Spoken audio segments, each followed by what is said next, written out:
నమస్తే, welcome to G24 news. నేను తరంగిణి. ముందుగా బులెటిన్లో హెడ్లైన్స్ చూద్దాం.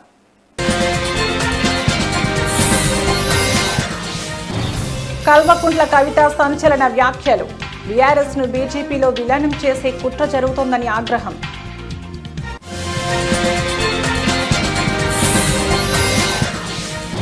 మాజీ ఐపీఎస్ ప్రభాకర్ రావుకు సుప్రీంకోర్టులో ఊరట.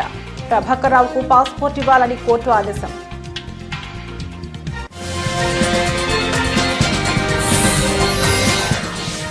వల్లభినేని వంశీ రిమాండ్ పొడిగింపు. నకిలీ ఇళ్ల పట్టాల కేసులో జూన్ 12 వరకు రిమాండ్.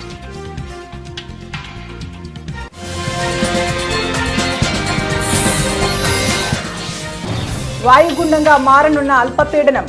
ఏపీకి తుఫాను ముప్పు.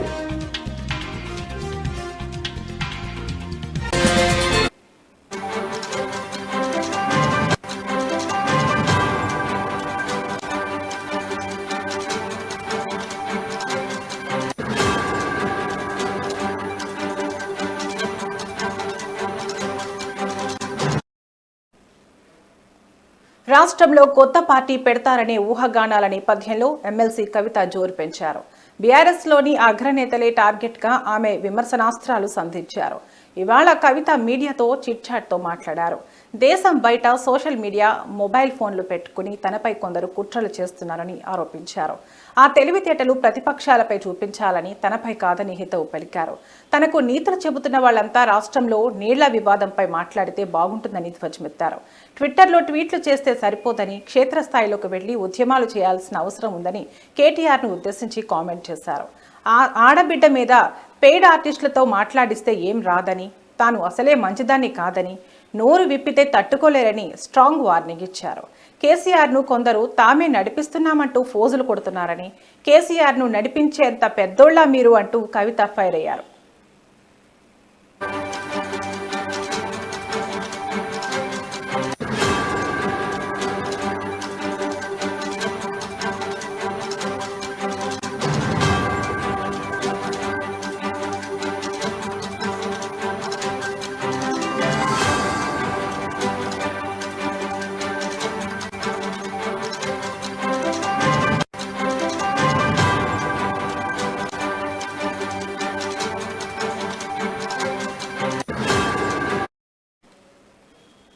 ఇక సొంత పార్టీ సోషల్ మీడియానే తనను టార్గెట్ చేసిందని, తప్పుడు వార్తలు రాస్తే పార్టీ ఎందుకు ఖండించడం లేదని ప్రశ్నించారు.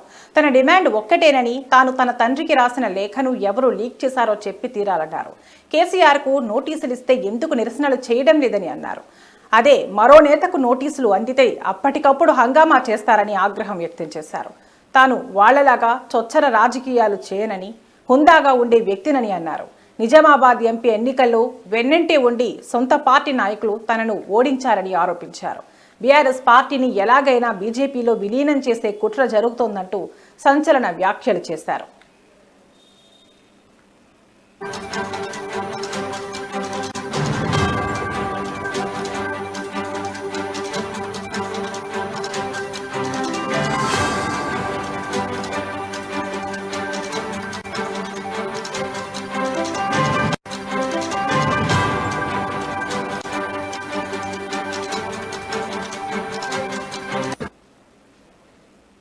తాను జైల్లో ఉండగానే పార్టీని బీజేపీలో విలీనం చేసే కుట్ర జరిగిందని, అదే ప్రతిపాదనను తన వద్దకు తీసుకువస్తే విలీనం వద్దని చెప్పానని అన్నారు.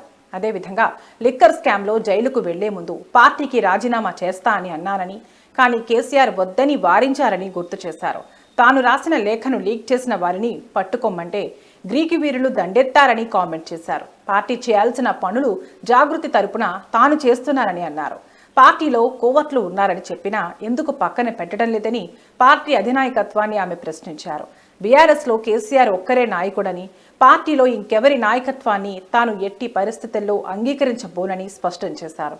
కాంగ్రెస్ పార్టీ ఓ మునిగిపోయే నావా అని, ఆ పార్టీతో రాయబారాలు జరిపే అవసరం తనకు లేదన్నారు. తనకు కేసీఆర్కు మధ్య దూరం పెంచే కుట్ర జరుగుతుందని అన్నారు. తాను ప్రత్యక్షంగా పార్టీకి దూరమైతే ఎవరికి లాభమో అందరికీ తెలుసని, కావాలనే తనను ఎంపీ ఎన్నికల్లో ఓడించారని కవిత ఆరోపించారు.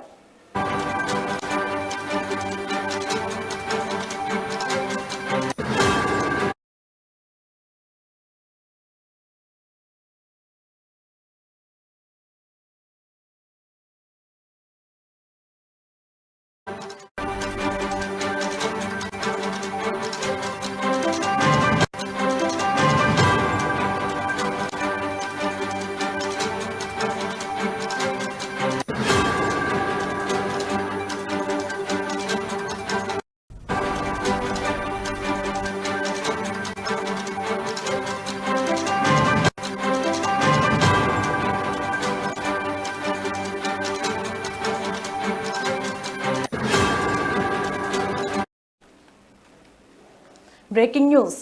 సంచలనం సృష్టించిన ఫోన్ ట్యాపింగ్ కేసులో ప్రధాన నిందితుడిగా ఉన్న ఎస్ఐబి మాజీ చీఫ్ ప్రభాకర్ రావుకు సుప్రీంకోర్టులో ఊరట లభించింది. తదుపరి ఉత్తర్వులు ఇచ్చే వరకు ఆయనను అరెస్టు చేయవద్దని సుప్రీంకోర్టు ఆదేశించింది. ప్రభాకర్ రావుకు పాస్పోర్ట్ ఇవ్వాలని ఆదేశించింది. పాస్పోర్ట్ వచ్చిన 3 రోజుల్లో ప్రభాకర్ రావు భారత్కు వచ్చి విచారణకు సహకరించాలని ఆదేశించింది. ఈ కేసులో ప్రధాన నిందితుడిగా ఉన్న ప్రభాకర్ రావు అమెరికా వెళ్లిపోయారు. తనకు ముందస్తు బెయిల్ మంజూరు చేస్తా తాను భారత్కు తిరిగి వస్తానని కోరుతూ గతంలో ఆయన హైకోర్టులో పిటిషన్ దాఖలు చేశారు.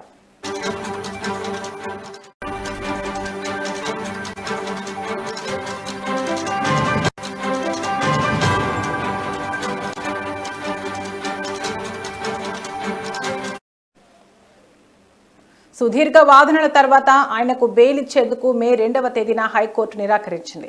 హైకోర్టు తీర్పును ప్రభాకర్ రావు మే 9వ తేదీన సుప్రీంకోర్టులో సవాల్ చేశారు.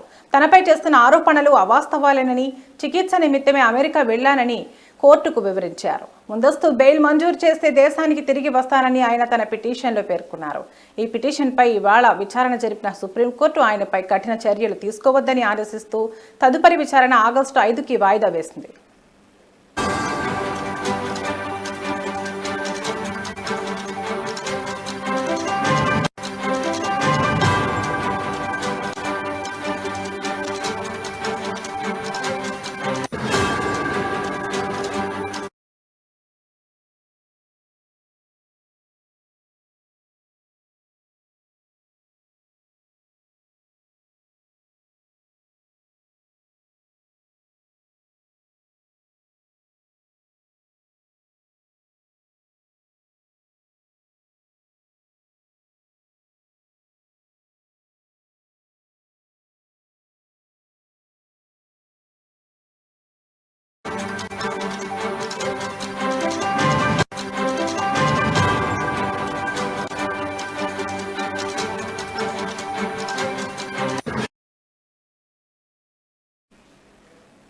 బ్రేకింగ్ న్యూస్ చూస్తున్నాం. వల్లభనేని వంశీకి ఊహించని షాక్ తగిలింది.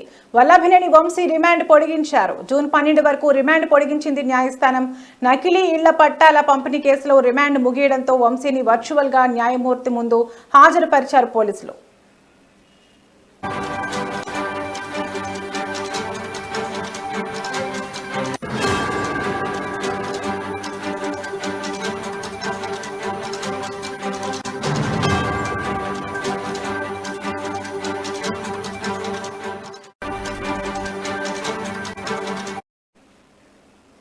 ఇదిలా ఉండగా నకిలీ ఇళ్ల పట్టాల పంపిణీ కేసులో వల్లభనేని వంశీని 2 రోజుల కస్టడీకి కోరారు హనుమాన్ జంక్షన్ పోలీసులు.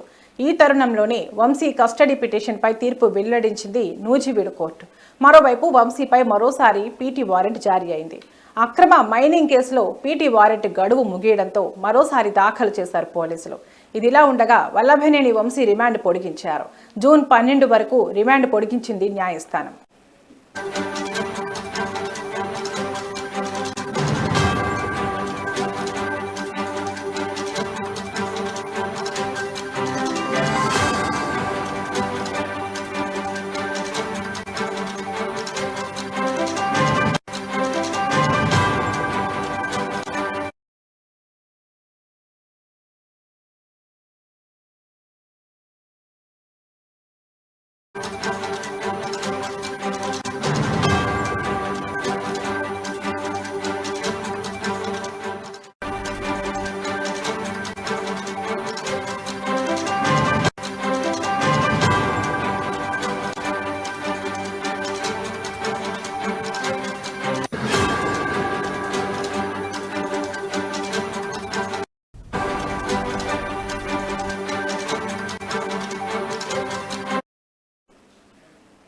బ్రేకింగ్ న్యూస్ చూస్తున్నాం. ఈ ఏడాది నైరుతి రుతుపవనాలు 10 రోజుల ముందుగానే తెలుగు రాష్ట్రాల్లోకి ప్రవేశించాయి.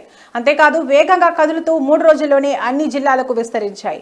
రుతుపవనాల ప్రభావంతో ఇప్పటికే పలు ప్రాంతాల్లో భారీ వర్షాలు కురుస్తుండగా జూన్ నెలలో సాధారణం కంటే ఎక్కువ వర్షాలు కురుస్తాయని, గరిష్ట ఉష్ణోగ్రతలు కూడా తక్కువగా నమోదవుతాయని ఐఎండీ పేర్కొంది. ఇదిలా ఉంటే ఒడిశా తీరంలో వాయువ్య బంగాళాఖాతంలో ఏర్పడిన అల్పపీడనం ఇప్పుడు మరింతగా బలపడిందని ఐఎండీ తెలిపింది. ఉత్తర దిశగా కదులుతోందని, రానున్న 24 గంటల్లో వాయుగుండంగా మారే అవకాశం ఉందని హెచ్చరించింది.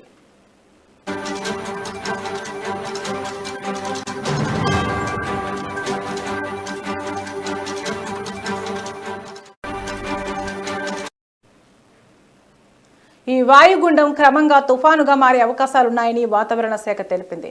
దీని ప్రభావంతో ఒడిశా, ఉత్తరాంధ్ర జిల్లాల్లో భారీ వర్షాలు కురుస్తాయని వివరించింది. ఇప్పటికే అల్పపీడనం కారణంగా రాష్ట్రంలో చెదురుముదురు వర్షాలు పడుతున్నాయి. 2 రోజుల్లో కోస్తాంధ్ర తీరం వెంబడి 40 నుండి 50 కిలోమీటర్ల వేగంతో ఎదురుగాలులు వీస్తాయని హెచ్చరించింది. ఇవాళ శ్రీకాకుళం, విశాఖపట్నం, ఏలూరు, విజయనగరం, పార్వతీపురం, మన్యం, పల్నాడు, ప్రకాశం, కర్నూలు, నంద్యాల, శ్రీ సత్యసాయి, అల్లూరి సీతారామరాజు జిల్లాలో భారీ వర్షాలు కురిసే ఛాన్స్ ఉంది. ఈ నేపథ్యంలో ఏపీ విపత్తు నిర్వహణ సంస్థ ప్రజలను అప్రమత్తంగా ఉండాలని, వర్షాలు, వరదలు, పిడుగుల నుంచి జాగ్రత్తగా ఉండాలని సూచించింది.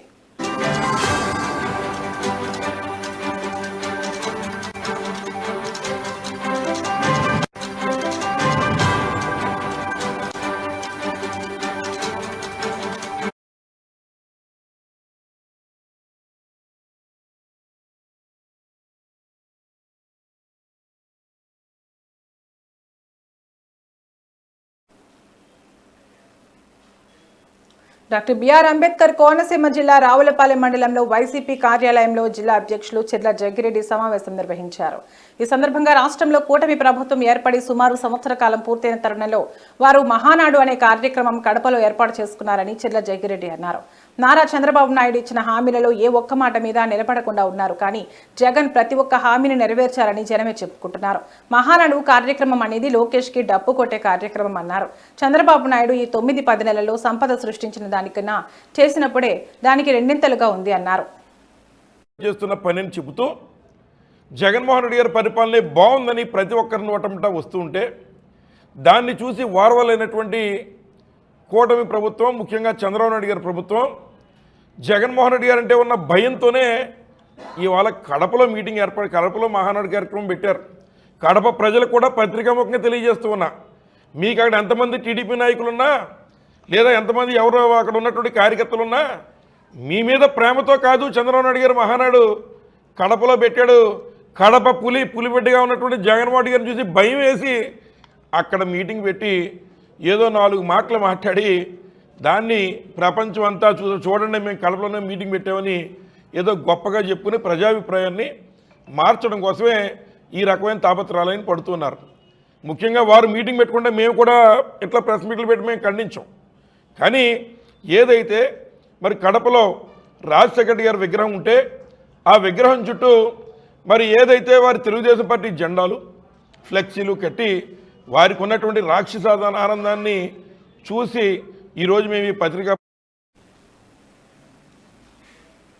నాగర్ కర్నూలు జిల్లా తెలకపల్లి మండల కేంద్రంలో నెహ్రూ చౌరస్తా దగ్గర స్వేరోస్ నాయకులు గురుకుల కార్యదర్శి అలుగు వర్షిణిని సస్పెండ్ చేయాలని ఆందోళన చేపట్టారు. ఈ కార్యక్రమంలో స్వేరోస్ ప్రధాన కార్యదర్శి రెడ్డపాకుల శివశంకర్ మాట్లాడుతూ గురుకుల కార్యదర్శి అలుగు వర్షిణి విద్యార్థులను టాయిలెట్లు కడగాల్సిందే, భోజనం విద్యార్థుల డైనింగ్ టేబుల్ మీదకి వస్తుందని మాట్లాడటం స్పష్టంగా కుల వివక్షను ఎత్తి చూపుతున్నారని ధ్వజమెత్తారు. గురుకులాల్లో శానిటైజర్ వర్కర్లను తొలగించి ఆ పనులను విద్యార్థులతో చేయించడం దుర్మార్గమని అన్నారు. నిన్న నిదర్శనం అలుగు వర్షిణి గారు గురుకుల కార్యదర్శి అయి ఉండి విద్యార్థులను పాయికాన కలిగించాలి, విద్యార్థులను పని చేయించాలనే ఉద్దేశంతో నిన్న స్పష్టంగా మాట్లాడారు. విద్యార్థులు ఏమైనా గోల్డ్ స్కూలా, విద్యార్థులు డైనింగ్ టేబుల్ మీద కూర్చున్నామంటే భోజనం వాళ్ళ ప్లేట్ మీదకి వస్తుందా అనే ధోరణిలో కుల వివక్షను ఎత్తి చూపుతూ మరి అలుగు వర్షిణి గారు మాట్లాడిన తీరును తీవ్రంగా స్వాగతం గురించి ఖండిస్తూ ఉన్నాం. వెంటనే గురుకుల కార్యదర్శి అలుగు వర్షిణి గారిని సస్పెండ్ చేయాలి. మరి కాంగ్రెస్ పార్టీ నుంచి అధికారంలోకి వచ్చిన సీఎం రేవంత్ రెడ్డి గారు మీరు అధికారం వచ్చినప్పటి నుంచి గురుకులాలను నాశనం చేసే ఆలోచనలో మీరు ఉన్నారు. ఎందుకంటే గౌరవ మాజీ ముఖ్యమంత్రి వర్యులు శ్రీ కేసీఆర్ గారు కర్నూలు జిల్లా ఆలూరు నియోజకవర్గంలో జరుగుతున్న మహానాడు కార్యక్రమానికి టీడీపీ ఇన్ఛార్జ్ వీరభద్రగౌడ ఆధ్వర్యంలో భారీగా తెలుగు తమ్ముళ్లు నాయకులు పాల్గొన్నారు. ఈ కార్యక్రమానికి ఇన్ఛార్జ్ తనయుడు యువనేత గిరి మల్లేష్ గౌడ్ సమక్షంలో 300 వాహనాలలో టీడీపీ కార్యకర్తలు బయలుదేరారు.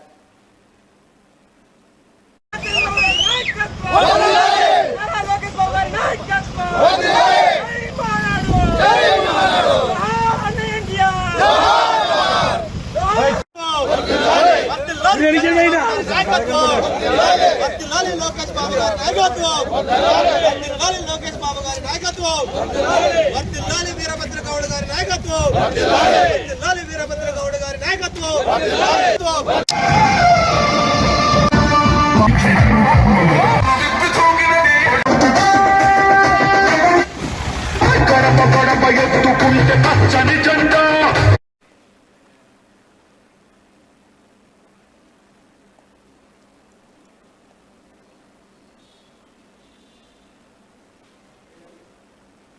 కడపలో జరిగిన మహానాడు కార్యక్రమంలో కర్నూలు జిల్లా ఆలూరు నియోజకవర్గానికి చెందిన వ్యాపారవేత్త శివప్రకాష్ గౌడ్ హాజరై తనదైన స్టైల్లో బంగారు ఆభరణ అలంకారాలతో ప్రేక్షకుల ముందుకు వచ్చి మురిపించారు. అనంతరం బాలకృష్ణ డైలాగులతో పలు ఛానళ్లకు ఇంటర్వ్యూ ఇస్తూ మహానాడు గురించి తన మాట చౌక్యంతో వివరించారు.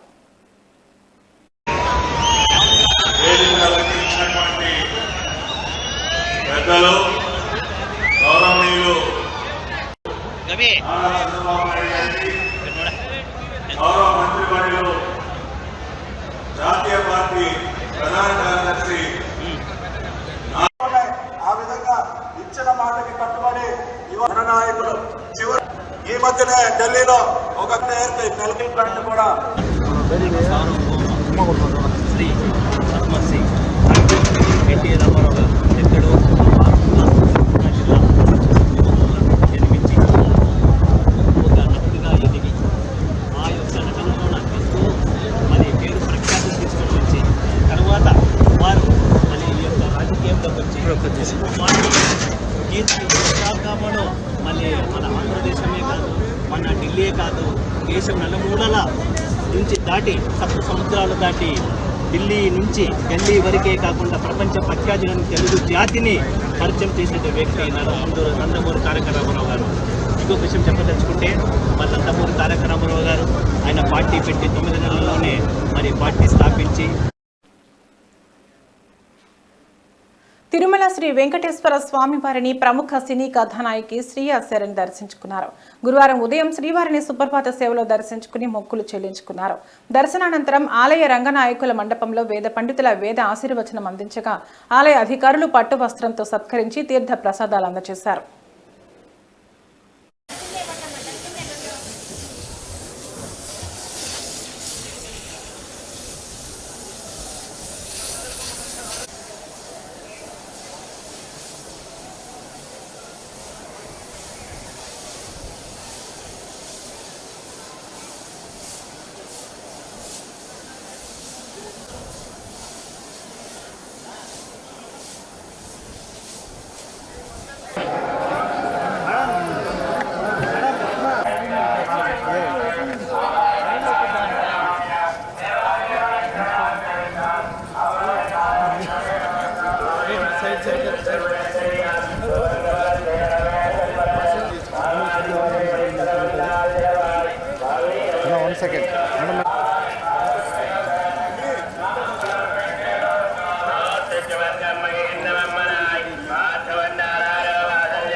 ఇవి ఇప్పటివరకున్న బులెటిన్ అప్డేట్స్. మరో బులెటిన్లో మళ్ళీ కలుద్దాం. నమస్తే.